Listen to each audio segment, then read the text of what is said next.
G'day, I'm Neil Ross. Welcome to my house.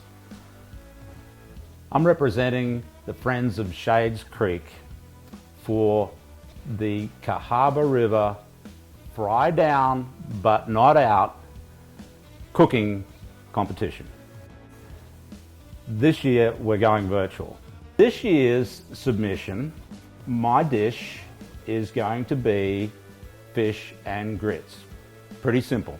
And it is simple, and I really hope that you folks watching would try to cook it at home, because there's no reason you can't if you have some basic ingredients. And speaking of ingredients, we've tried to use as much as possible local ingredients. And the stars of this show are yellow grits, and we have two kinds of fish, catfish and crawfish. And my wife Jane reminded me today that Alabama is one of the most diverse, biologically diverse states in the country. And we have 97 varieties of crawfish. And that's just, we beat out Mississippi and Louisiana in that regard. So these three ingredients, the fish and the grits, are the stars of the show. But I also want to point out that I've got a little bit of a twist on the traditional grits, and that's that I'm going to do them with coconut. So it's coconut milk instead of water. And right now I have some coconut milk almost to the boil over here. And we've also got coconut in the batter that'll cover the catfish. So there's a little double play with coconut. You don't have to use coconut. You can use regular flour if you want, and you can use regular water. But this, I've tried this before, and it's got a very good flavor, and it kind of changes the texture of the grits a little bit, and they become very creamy. So if you don't like the texture of grits, have a go at trying it this way. So the other ingredients are readily available. One of the really cool things that we're doing here, I've got to have some green on the plate because yellow, and you know, when this fries up, it's going to look yellow. So we've got pickled okra. I'm going to split this open and take out the seeds. We're going to call those seeds caviar, okra caviar. And then we've got some pickled asparagus, and then we have panko to finish the frying of the fish off with. One of the other tips going back to the grits is that I like to use white pepper instead of black pepper or a pepper melange or a colored pepper. White pepper just will look better in the dish, and it'll taste a lot better in the dish. And so if you don't have a grinder, you can use a metal and pestle, and I simply just crush it in there. And you could, even as I do that, you can smell it, and it's just fantastic. White pepper.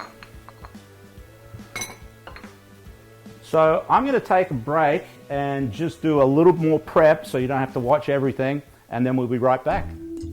The grits are going to take the longest time to cook, so it makes sense to start those first. I've already got, oh by the way, grits, it's always 4 parts liquid to 1 part grits, so alter your recipe accordingly. I actually have 4 cups of coconut milk and a little pinch of salt, and this thing is right at the boil now, so I'm going to go ahead and add the grits. And this is, recipe for this is on the back of your grits packet, but you should know, all your southern cooks will know, that you always add the grits slowly and whisk as you're doing so. And you don't have to have one of these. Wooden spoon, anything, just slowly whisk it in there.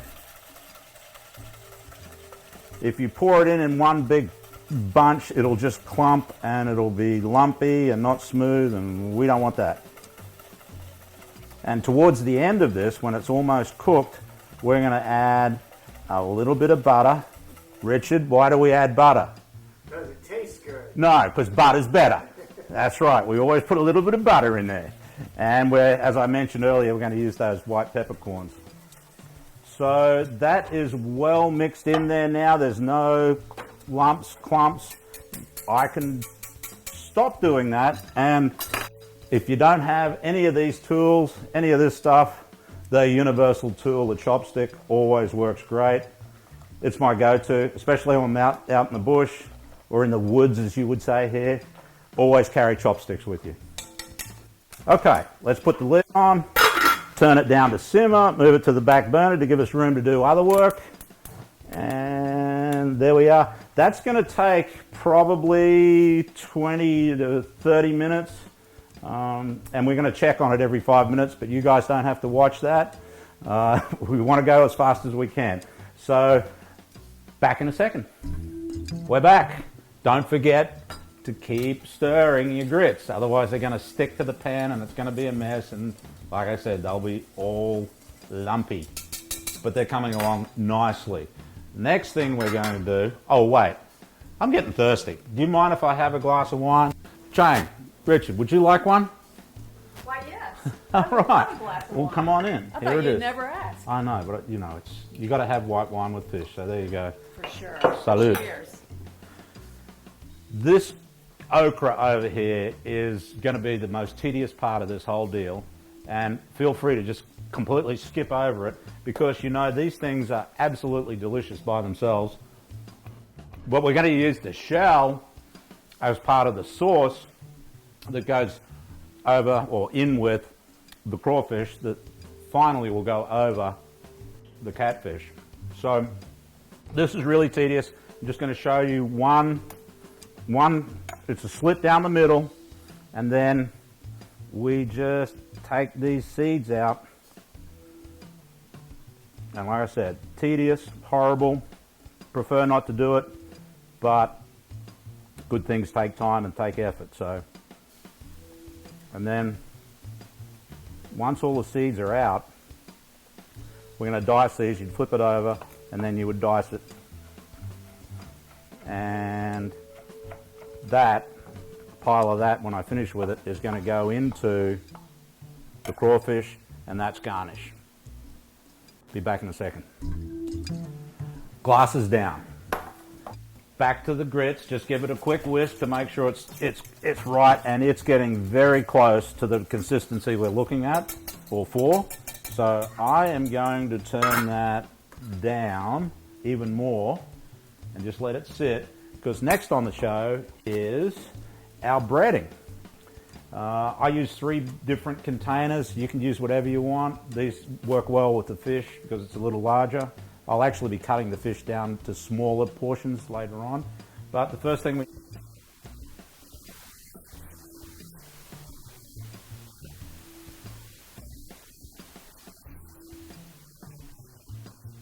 So, the wash, we have an egg, little egg white, beat it up,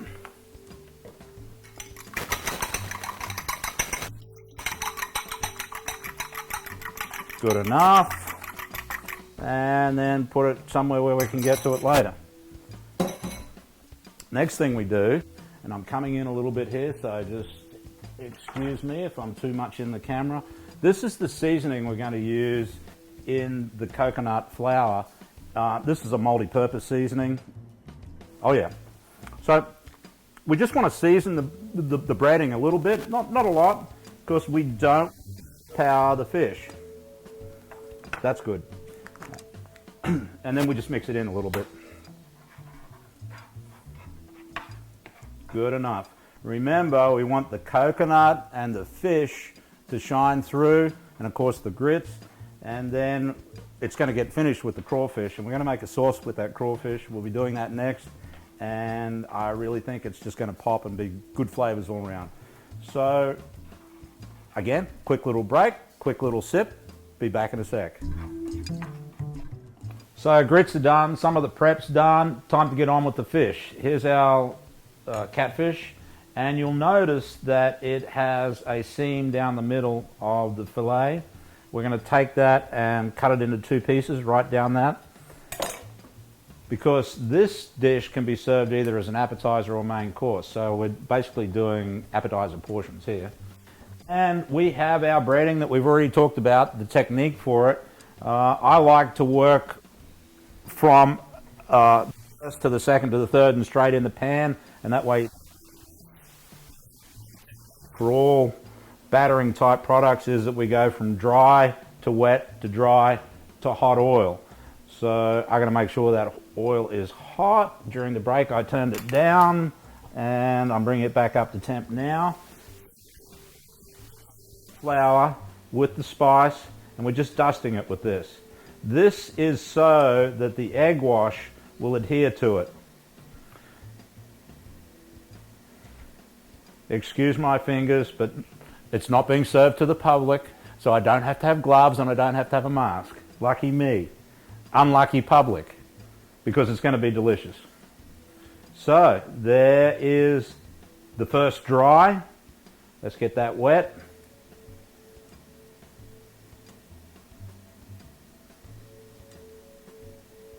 Come on, get over there. There we go. And then we finish in the panko. Might as well do this one while I'm at it. And I made a mess, see? You always make when you're doing fried food. But I think this oil is just about right. We'll see it bubble when it is. Let me crank it up just a little bit. Make sure it all adheres here. And I'm ready. I'm just going to test it. Yes, it's bubbling. Gently in. I used to be a bush cook, so I got asbestos fingers. Don't try this at home. And there we go. So that's going to take probably 3 or 4 minutes on each side, not long at all. But staging of food is really important, that it all finishes at the same time. Grits are up here. We haven't finished them, but they're almost done. They're just sitting at the moment. When this is cooked, we'll put them in a warming drawer just to keep them nice and crisp and at perfect temperature before we serve them. So you don't need to watch me flip this. You know how it works. Cook on one side, cook on the other side, and then hold it until you're ready to actually serve it. So next segment's going to be the final prep on the crawfish sauce. Be back in a sec. Welcome back. Glad you're staying with us. Hope you can stay right to the end, and we're not far from it. Here's the fish, beautiful golden brown, and on a hot plate, and going into the warming drawer. That's done as far as I'm concerned. We can't forget about the grits. It's always about the grits, the grits, the grits, the grits. So here we are. What did I say earlier, Richard, about this stuff? Butter is better, and that's what we're going to finish it with. We get a little pat of butter. Come on, pat, pat, pat away. Let's go. Okay, let's finish this up. And what was the other secret ingredient to the grits? The white pepper, which is beautifully ground over here. Let's go with that. Boom. We are virtually done on the grits. Just combine it all, let it sit, ready for plating as soon as the crawfish is done, and we're going to do that next. So we've got a pan with butter. Boom, boom, boom. We're going to, here's what goes into this. Crawfish, of course. Peppers out of Jane's garden. The okra, the pickled okra, that's going to go in at the very last because we really don't want to cook it. We don't want it to get slimy. It's just for texture and flavor. And I didn't point out earlier, but this is a hot version of a pickled okra. And there are mild versions out there, but I think because of the crawfish and the flavors and everything else, the hot stuff's going to work better for what we want today. Let's get this going here real quick. Rough cuts are fine. Remember, I'm a bushman, so it doesn't really matter. It's all going to cook down pretty quickly. Let's get some heat on this sucker. Let the oil get into it, and you know, basic salt and pepper is all you really need for this. So let's hit that. My pepper that I keep up here is a colored pepper. It's got the black, the pink, the red, the white, maybe even purple. I don't know. So let's bring this up to temp. And you don't need to watch that. You know what temperature looks like. It gets higher. It gets hotter. Oh, God. Okay, back in a sec. Back from commercial break. While you guys were gone, I just threw a little bit of garlic into this pan. Again, just to add a little more depth of flavor. Optional. You don't have to worry about it. Ready for the crawfish. We've got our pan at a very high temperature. I'm only doing a small portion here, so I'm not going to do all of this, but this is plenty for this one. We're going to let it don't need to cook this very quickly. I mean, we need to cook it quickly, but high temperature and quickly.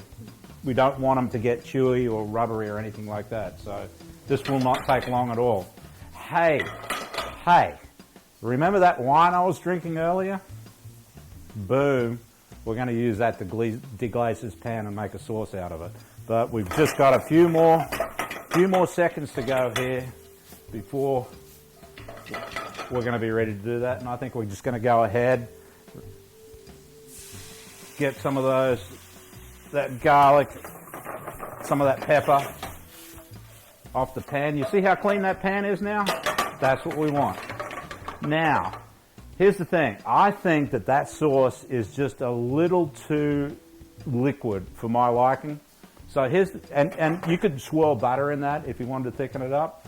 But here's another little bush trick. This is tapioca flour in a little bit of water. If I add this in here and then stir it around, this is going to thicken up to just the consistency that I'm looking for. So that it sticks when we're done, when we plate this, it's going to stick to the grits and the fish and everything else. And look at that. Look how that's sticking in the pan now. That's what I'm looking for. We're done on that part of the dish. And we'll be back to plate it up and let you see it for yourself. Back in a bit. So while you guys were gone, I added the chopped pickled okra because we said we don't want this to get slimy, and we put it in at the very last. So that's done. And the consistency of the sauce is exactly where I want it to be. We're ready to plate. So first thing down is the grits, and I'm using a portion controller for that, and it'll mount up nicely in the center of the plate. Oh, I'm so awkward. I'm going to clean that up. No one saw that, right? Okay, so there's the start. Then we're going to bring the catfish on. And we got the 2 pieces of catfish, golden brown. They've been in there, and I can feel them, and they actually feel great. I'm going to push that one a little bit to the side right there. Now we can sauce. Need a spoon, thank you.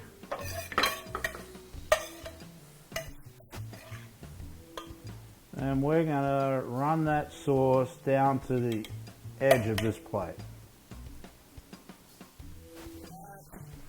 We're really close to being finished here, folks. All we have to do is add the caviar. And I want a little bit of a mound of caviar in one corner so the diners go, what is this? I've never seen anything like this before. So that goes in that corner. In this corner, we have out of our garden miniature cucumbers. So we'll put a couple of miniature cucumbers over there. Like that. Interesting presentation. And then down on this side, some Diablo. And this is just going to go down the side of the plate here, which is kind of intriguing and making people think, what's that? So there's the finished dish, guys. How quick was that and how easy? Thank you for joining us. Neil Ross, representing Friends of Shades Creek, Cahaba River Fry Down, but definitely not out. Bon appetit. I'm pathetic. Richard just told me that I forgot the bloody asparagus. So, Richard, here's the asparagus. It was sitting in front of me the whole time. I don't know where to put it, mate. How about we hide it under there and bring it out? Okay, dish is now complete. Coconut grits with fish 2 ways. Catfish and crawfish, all with a local theme and a coconut theme. ×2, bon appetit. See you later.